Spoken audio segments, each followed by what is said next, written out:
La femme, la mère et l'enfant.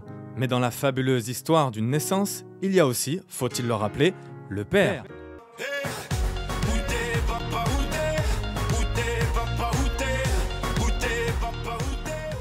C'est pas qu'une histoire de maman, ça nous permet aussi nous en tant que maman de voir que nos compagnons, nos maris s'impliquent dans la grossesse, qu'ils ne sont pas là que pour nous accompagner aux examens, mais qu'ils sont vraiment impliqués émotionnellement aussi.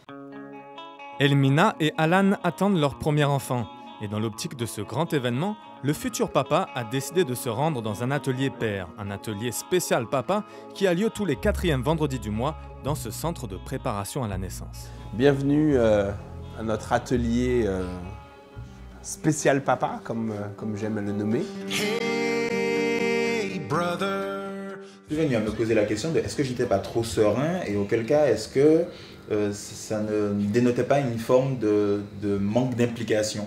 Je crois qu'il y a réellement un besoin, cet espace de parole masculine, sans l'oreille féminine, sans aucun machisme ou quoi que ce soit, hein, mais vraiment dans cet esprit de partage, voilà, et que les angoisses, les peurs, les besoins peuvent circuler, se dire tranquillement.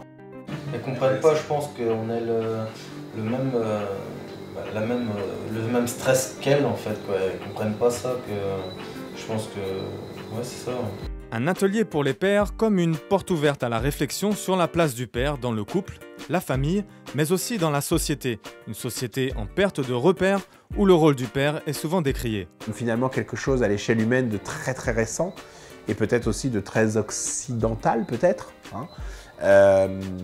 Mais pour répondre à la question de la dynamique martiniquaise, c'est une vraie question. Il y a peut-être là une possibilité de vraiment se questionner sur qui suis-je comme homme dans un devenir parent et comment je peux, avec tout ce qui bouge, trouver un cheminement dans ce processus de la parentalité.